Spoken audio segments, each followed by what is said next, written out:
The silence is quiet, and it feels like it's getting hard to breathe. And I know you feel like dying, but I promise we would take the world to its feet. Move mountains, bring it to its feet.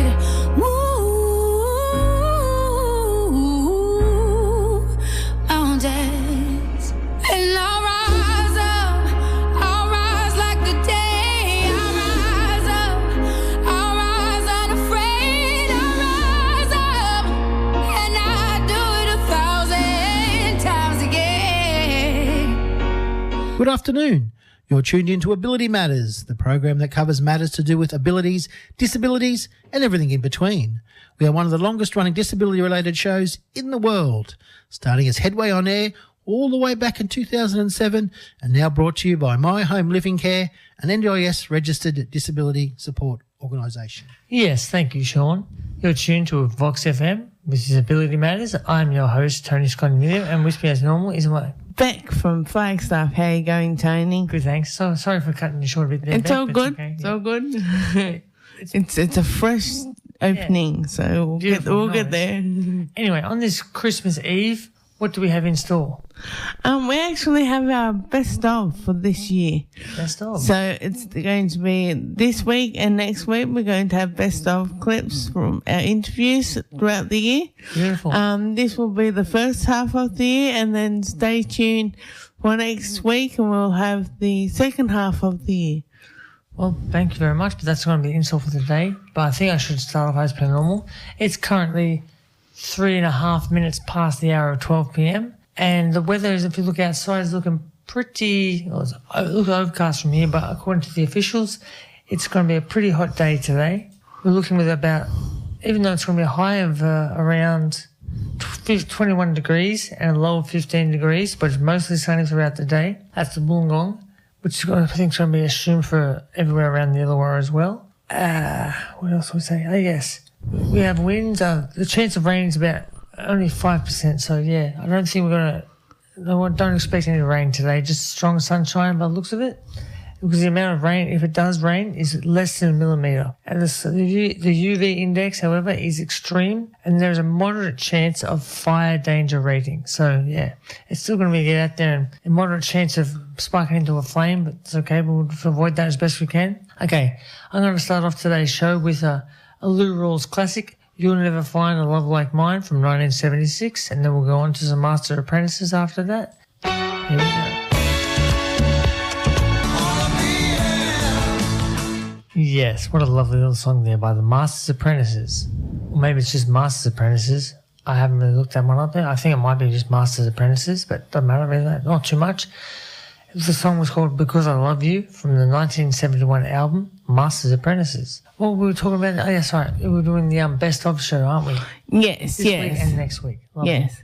So the first off the rank would be our interview in January with Lincoln Budge, and he spoke to us a little bit about life in his wheelchair after his accident had changed everything around for him and having to do it a whole different way. Well, I remember I was in a wheelchair after my little accident, but I wasn't in there anywhere near the permanent level that other people are. I'm sure you still picked up a few tweaks along the way. I don't know about tricks, maybe. I think they were known as life hacks, maybe. I don't know. Possibly. But they only apply to people in a wheelchair, but they weren't. I don't think I'm willing to actually say them over the air, but they're more like home hack sort of thing for me. But yeah. Anyway, here's the interview recording from Lincoln Budge. Happened on the 16th of January 2024. So like Beck said earlier, last year, January. Here we go.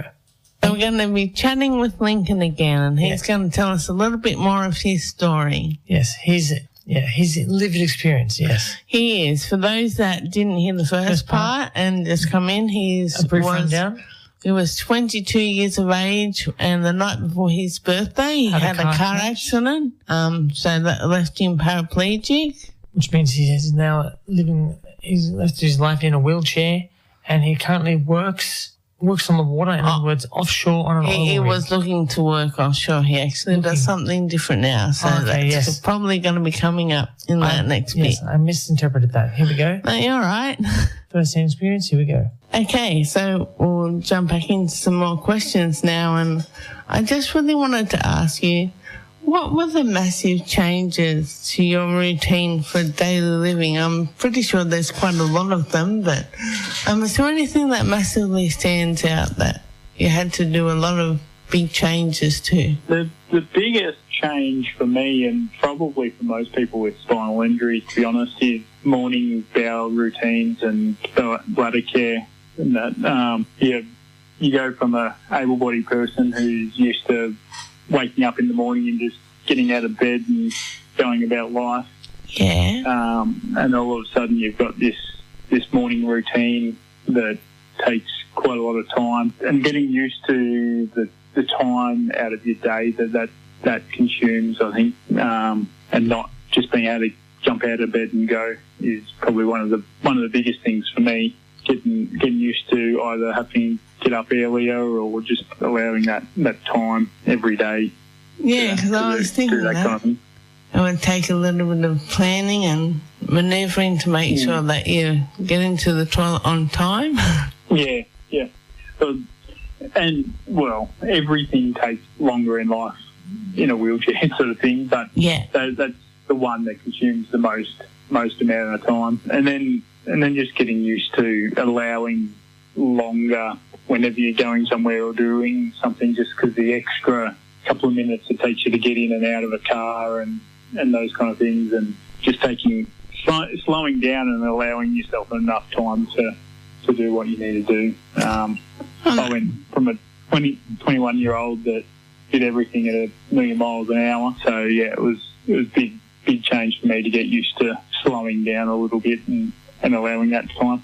So yeah, it does sound like that's one of the main things that comes out of that you have to then reevaluate what's important, and if you do need to take that extra time, you're able to take it and make sure everything's working properly and you're getting everything done in the day that you want to get done. Yeah, a lot of time I don't get what I want to do in a day. I just accept there's only so much I can do, and if something goes wrong and it adds an extra half an hour because I can't get things done the way I want to, that's just life, and there's another day coming that I'll do what I missed today tomorrow. Oh, that's actually a great way of thinking of everything. So we're not so rushed and we're just going through things at a pace that's actually a bit more realistic. Yeah, and I just accept that, I sometimes can't or won't get things done as quickly as possible, and no point stressing about it. Like, I own and run a farm. There's always something goes wrong on a farm and things take longer than planned. As long as no one's getting injured or cattle are out on the road or something, things can generally wait to the next day if need be. Okay, can I deviate from my questions just a little bit and ask you a little bit about life on the farm? It sounds quite interesting. How does that go for you? Yeah, it's pretty good. My brother, so the farm I own partly with Mum, and then my youngest brother does a lot of livestock work for me because he works in the livestock industry. Oh, great. The day-to-day management of the farm, I do a fair bit, moving cattle around, repairing fences, all the planning of everything. It sounds quite exciting. It's fun. It's a nice lifestyle. I've got a four-wheeler and a ATV. I can get around the farm and do a lot of things. I've got a tractor I drive, so as far as feeding cattle and all that kind of thing, I can do all that. Sounds quite exciting, actually. Yeah, it's fun. As I said before, I've just got to allow more time because it takes me longer to jump out of a tractor and open a gate and things like that. So true, yes. So you'd have to factor those things in. Yeah, and it's good when you've got someone else around that opens gates and stuff. It can save you a lot of time. But yes, sorry there, we got a little sidetracked. Got right into the interview, so yes. So we're getting back to it. A very informative little interview then. Yes, Lincoln actually gave us a bit of a rundown on what actually happened leading up to his accident. It was going to be his 22nd birthday. Wow. And then he just also gave us a bit of a rundown of the different things that have changed in his life and the way he has to do things differently now that he's actually in a wheelchair.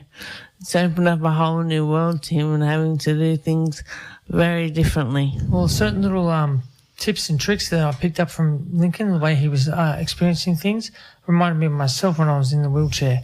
I wouldn't actually consider them to be points to follow on paper or anything like that, but I refer to them as just little life hacks you pick up and develop yourself. Yeah, things that you work out, well, it's easier to do it that way. Yes. Why would I do it this way if I can easily and quickly do it that way? It doesn't exactly apply best to a broader spectrum of people, but it works well for you and you know what to do with it. So, yes. That's everyone has their own individual thing, so whatever works is the way to go, and he's a great example of how to get things done, especially on his farm. I can't believe he drives a quad bike and gets around on his own. It's amazing. Amazing how you can drive a quad bike, but he's in a wheelchair and things like that. It's obviously especially rigged up, but it's amazing. Designed especially for him to make it work. Yeah. Beautiful. Okay, well, let's just keep the it's 18 minutes past the hour of 12 o'clock. Let's just get on to some more tunes. I've got some split ends lined up with I Got You from 1980, the album. Well, it's actually their breakthrough single. The album was True Colours, but everyone knows this track. Yeah. Yes, that was just a little ID line I did myself there. Okay, I'm little still plug. and that's still Beck there. Thank you very much, Beck. No worries, thank you. And so we'll jump straight into our next one, Tony. We've got one from February, which is back at the start of the year. Yep. We're going to talk to Ian Picton. He's the president of the Disability Surfing in Illawarra here. That's right, yes. Or they're actually called Disabled Surfers Association. Okay.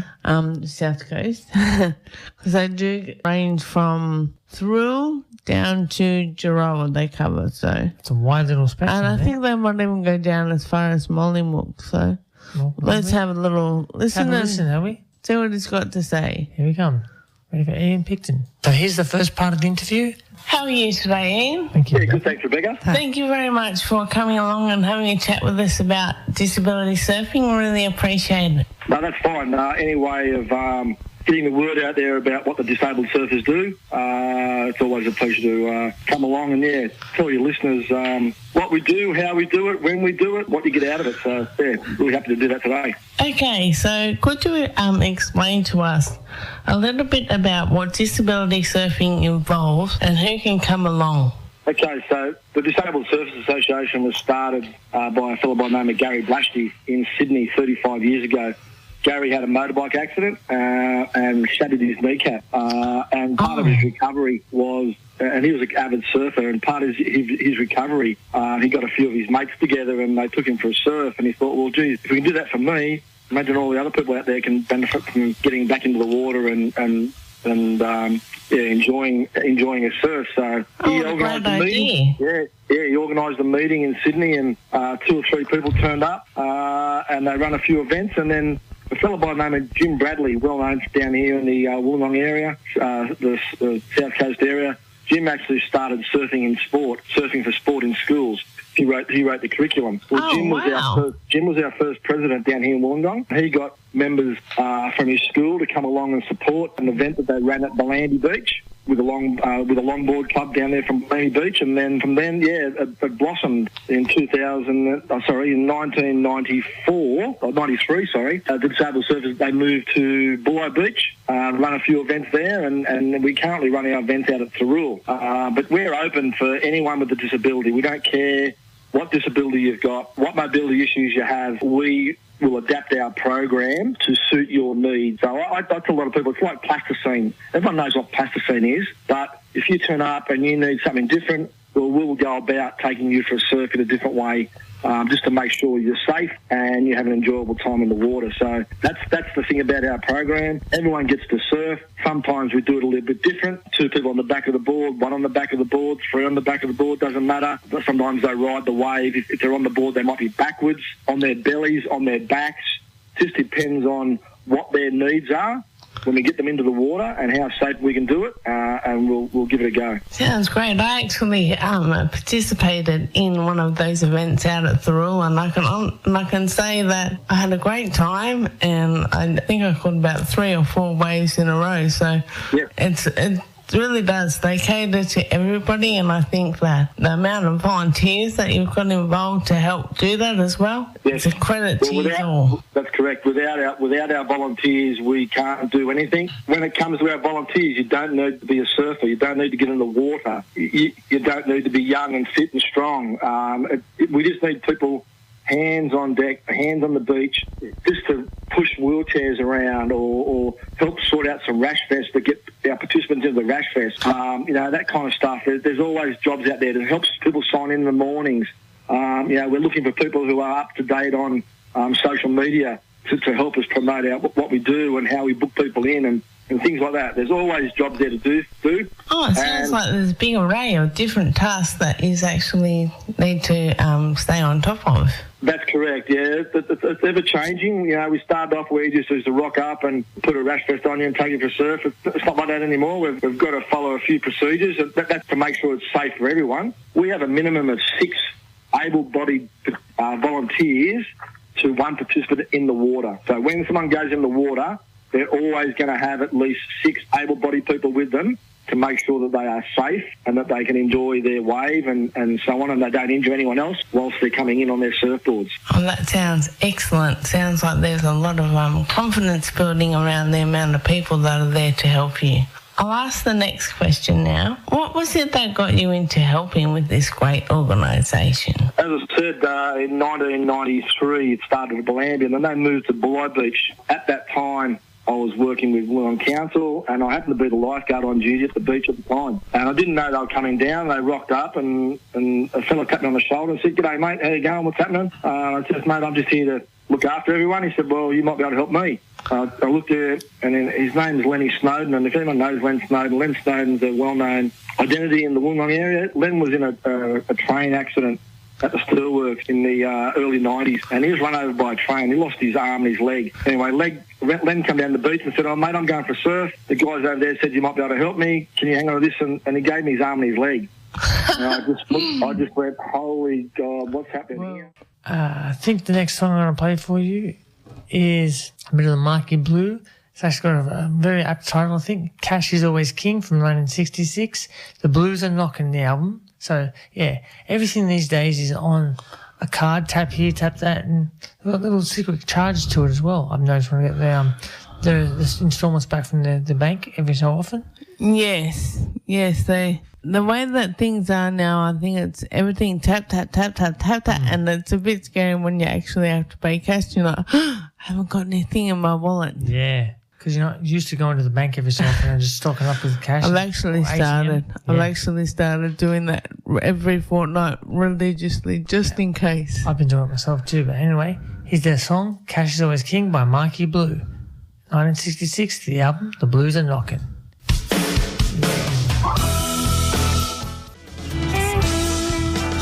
Yes, this is still Vox FM with your host, Tony, and co-host, Beck. Yes, Beck is here. Way to introduce yourself, Beck. Lovely. Now, we're still going to go ahead with this the Best Of program, as we mentioned earlier in the show. We've been playing our little clips, little rewind wheels. Yeah, little clips that we have recorded throughout the year. And now the next one we're coming up to is the interview with Len Snowden. Yes, we spoke to Len in April and he's giving us a bit of a rundown about his upper and lower limb loss after an injury, but I'll let him explain a little bit more in this clip. Best from the horse's mouth, I believe. That's true. That's an expression that's gone around since I was a kid, so there we go. Probably further still, so yeah. Anyway, I don't want to get into history. Here we go. Len Snowden.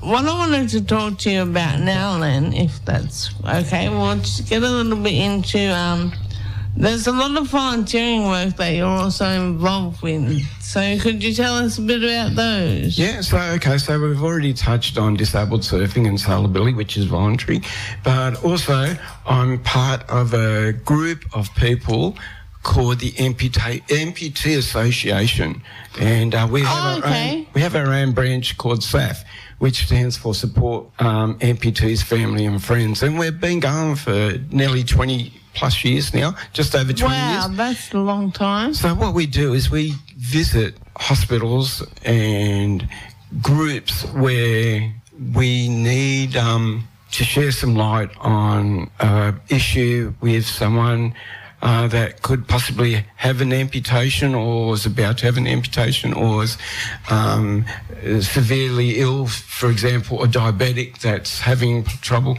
So we're trained to communicate and let people know out there that it's okay, we can go forward, and different options that will be able to assist a particular person.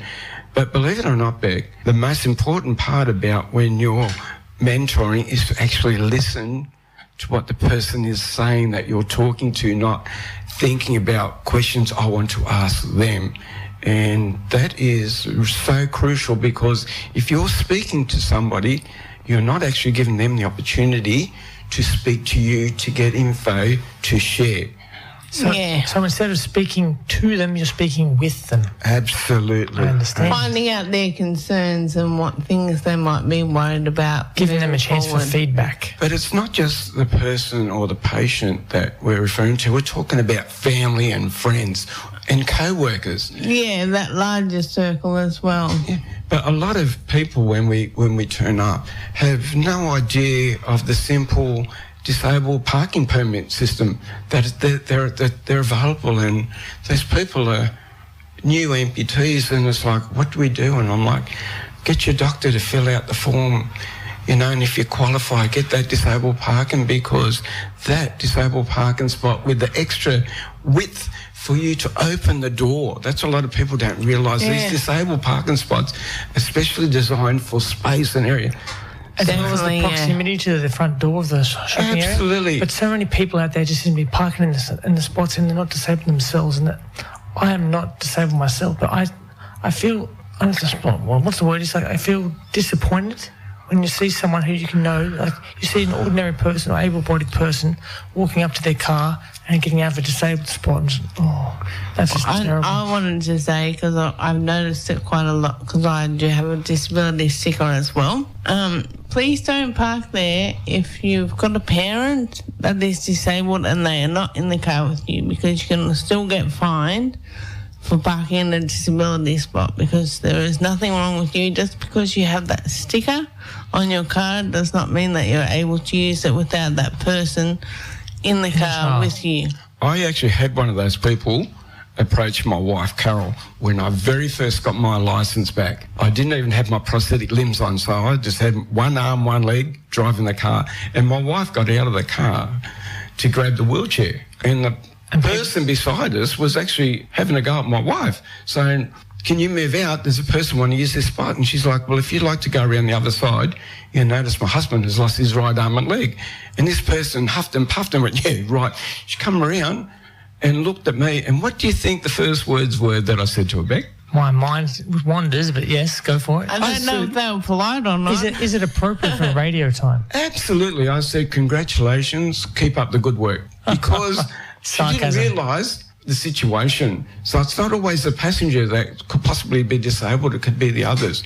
And a lot of disabled people might not look disabled using the parking spots, but Beck, you hit the nail on the head when you said it's the person that owns the sticker has a right to park in that spot. And there are infringement notices, and it's over $600. I think it's about $630, $40 plus 1 point. So if you want to stop at that disabled parking spot, if it's that...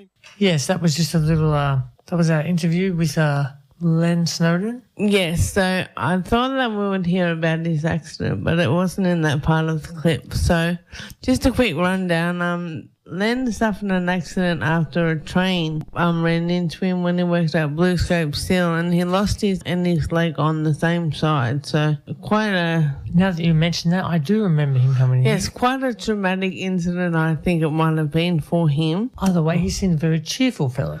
Yes, very happy and can do some amazing things, even though he's only got one side of his body there. Limited, yes. Amazing. Physically limited, that's it. Yeah. So I suppose we'll get straight into our May clip from Mick on Wheels, and he's actually a singer in a wheelchair.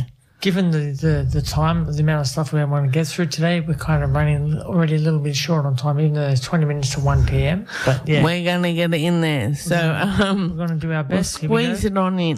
This is our interview with Mick on Wheels, the performer in a wheelchair. That's why it's called Mick on Wheels. He's amazing. He does some wonderful stuff, and his voice is outstanding. Incredible. Obviously, his name is Mick, and he's in a wheelchair, hence the name title Mick on Wheels. But here we go. This was in May this year. Thank you so much for making the time to talk with us here on Ability Matters. How are you today? I'm good, thank you, and it's my pleasure. How are you going? I'm going great. Thank you very much for asking. I just wanted to let the listeners know that Mick's a bit of a performer, and he does a lot of singing and things, which we'll actually get to hear more about further into the chat. So I'm going to dive straight into the questions that I have to ask Mick, and then we'll get going. So, Mick, could you please give us some background on your condition? Yeah, so I was born a healthy baby at 2 days old. After 2 days old, I contracted meningitis, and as a result of that, ended up being in a wheelchair. I'm an incomplete paraplegic, but I spend my life using a wheelchair. Oh, that sounds like an awesome start and not so awesome follow-up. Yeah. Oh. No, but it's all good. Yeah, it's all good. I mean, it's awesome because I don't live my life like I have a disability, so I just live my life, and I enjoy my life. I've got a great life, good outlook on things, and I just do everything I need to do. Yes, that sounds very exciting. When we get further into it, I'm sure there's lots of things that you'll be able to tell us that are very interesting and our listeners will really appreciate. Okay, so the next question I have for you, were there a lot of barriers and challenges for you as you were growing up? I think so. I had a lot of issues at school. I used to get bullied at school, and I also didn't feel like I fit in properly at school, so it was a bit difficult. There was a lot of stress involved around coping at school with the kids and with different people and trying to find my way and who I was and find friends and try to fit in. It was quite difficult for a while there. Tend to sort of do better in high school, but yeah, primary school was a bit tough, and look, parts of high school were hard as well. Yes, from what I remember of school, kids can be cruel. I just do have a follow-up question from that, though. Were the teachers and staff very supportive? Was there a lot of access barriers for you in using a chair? There was at first, but the school that I went to, I went to a public school, a public school to start with. But then I changed because the education, my parents weren't happy with the way they did the education there after, for a while. So I changed and I went to a Catholic school. They didn't have any access, but they worked really hard and they got access put into the school, not long after I was, started at the school. So it was quite good. Oh, it's great to see that they've taken some initiative to make things a bit easier for you. Yeah, it was great. That was a good thing. Yeah, 100%. Definitely. Yeah. My next question, as we spoke about a bit earlier, is you're a musician. How did you get into performing? Well, look, I've always loved music. I've always loved singing. I used to sing around home, and I used to have artists that I used to listen to a lot of and sing along with their stuff and enjoy music in general. And I thought, well, my mum sort of said, well, why don't you try and get some lessons because you sound okay and it's something you're really interested in. And it'd be a good idea to get some singing vocal coaching. And so I started off with that and it sort of went on from there. So I started singing when I was about 8 and probably worked really, really hard as a singer, doing escape and talent sets and working in competitions and also working really hard with my vocal coach for very many years. I'm a great believer of really working hard to make something of yourself before you go out and do it like professionally. So at the age of 15, so I started at 8 and I've been a professional singer since the age of 15. Oh, wow, that sounds really good. And it's so good to see that your mum encouraged you to step outside of that comfort zone and give it a go. Yeah, I got great support from my parents. Mum and Dad are really good and they've always been very supportive of me and also just, telling me that, you just got to go for it and do what you got to do, yeah? Yes, that was just Mick on wheels, and the singer is actually in a wheelchair, and he's a brilliant performer. I actually seen him live when he played at, I think it was, I'm struggling to remember the name of it now. Maybe it was the Harp in town, Wollongong? Oh, yes, the Harp that is no longer there.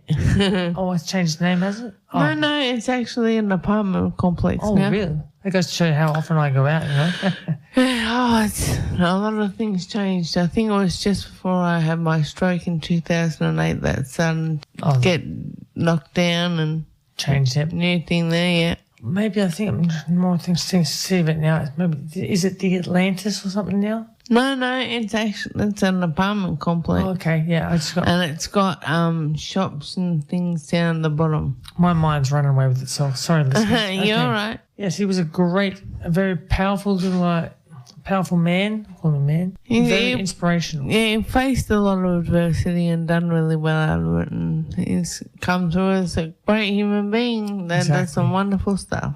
Well, you just heard what he said, and yes. Beautiful stuff. And I'm just going to keep the ball rolling because we only have 13 minutes till 1 p.m. We have to end up. Don't forget to stay listening. We've got the Smooth Connection coming up straight after this with Sylvie coming up next. And right now I'm going to play for you some Deep Purple from the eponymous album Machine Head in 1972. The song is Never Before. Nice rock, yeah. What a great little track there, Deep Purple, Never Before, from the 1972 album Machine Head. Anyway, we're going to get straight into our last one, which is from June, and it's actually with our co-host that has been AWOL this year. Well, not his fault. No, yeah. Alan Humble, and he was just giving us an update of his condition and what had been happening with that. So yeah, we'll jump straight in. We've got only 10 minutes to 1 p.m, so when we get this done, we'll see what else I have to play. So here we go. Alan Humble. So at the moment, you're just having to kind of manage how much physical activity you're doing on a daily basis. Yeah, so I rang up and I made it so gym's one day, physio's the next day. Oh, excellent! That's good. You're still keen to do it. yeah. I'm doing it one day at a time. Excellent. That sounds really positive, Alan. Keep pushing yourself. You're doing a good job. Oh yeah, I'm missing the radio. Ability Matters, and but I have to say, you guys are doing a great job. Thank you so much. Yeah, I miss. Being in there, talking with you. Yeah, I miss our little chats in between when there's music on. Yeah, so, but I have to, I'll say it again, you're doing a great job and keep it up, Oh, thanks for the rap. Yeah. Well, I think it's a hard line to go through for yourself, especially because you're having to go through it all and take each day as it comes. But for us, we're not sure exactly how to navigate because we don't want to. When some things can trigger people to get upset, and we don't want to make you upset on top of all the problems that you're dealing with. So, and we understand. You have to look after yourself first more than anything else. So we're happy to support you while you're getting back to your best version of whatever you're able to be doing. So yeah. Well, I had to get a seat for the shower, seat for the kitchen, a pickup what's those grabbing tools? Oh, that's right, the claw. Yeah, the claw. yeah. Yeah, and I've got, it's like a rubber, is it the 4-prong one? Walking stick with the rubber things on the bottom, yeah. No, it's actually a rubber one. Oh. It's not a steel one. Oh, wow. So it goes with your walk. Oh, you know. I'm hoping that it's sturdy enough for you. I'm just mindful. Well, I tried it out for a while. You know, an OT took us over there, me and Joe over there, and it's okay? Yeah, it goes well, but, you know, I can only walk for so long, then that's it. I've got to have, sit down and rest, yeah. Yeah. Totally understand. So, you know, you can only keep your balance for so long with no feeling in your legs. Definitely. Yeah, and then you just got to give them a rest. Yeah, and just being aware of that limitation too, I suppose. Is that's right. Yeah. That's right. You know, so you're doing a great job. And thank you. I miss you guys. I miss you too. I really do. Yeah. Of our chats. But I suppose I'll let you go because I'm mindful I don't want you to have to be on the ball too long in case it brings on another aura for you. Yeah, I've got to go to physio. Yeah, that's what I thought. So you have a great day and I hope physio goes really well for you. And we'll catch up and chat with you again in a little while just to see how everything's going. Yeah, I hope all of you have a great day and, you know, keep putting on great shows. Thank you very much. I really appreciate it. Yes, thank you very much, Alan. We can't wait for you to come back too, but don't come back unless you're feeling up for it and ready and everything like that. But, yeah, you know, no one knows yourself better than you, so don't be afraid. I know you won't be afraid. Just wait for the time, the special time. Every flag has to be waved and all that kind of thing. So, yes. No worries. And I'll just quickly chuck in here. Alan actually sent this to me and passed it on. He got a newsletter from Aruma, which is a disability organisation. Yes. And they just wanted to let everyone know they've now joined the TikTok community. And if you're interested in finding out more about joining that group, give them a call, grab a pen if you're interested. 1-300-538-746. That's 1-300-538-746. Yes, that was just some little 2 seconds worth of valuable information, but we're going to have to run it short because we've got about 4 minutes to go. I think that's enough time for me to fit in maybe 2 and a bit songs, maybe 1 and a bit songs, I don't know. Here we go. I've got some REM for you. That's Rapid Eye Movement. Yeah. With Losing My Religion from the year 1991. The album, Out of Time, which is pretty much what we are at the moment. So there we go. Very fitting. Here we go. Goodbye for next week. And all the best for the festive holidays season. And everything.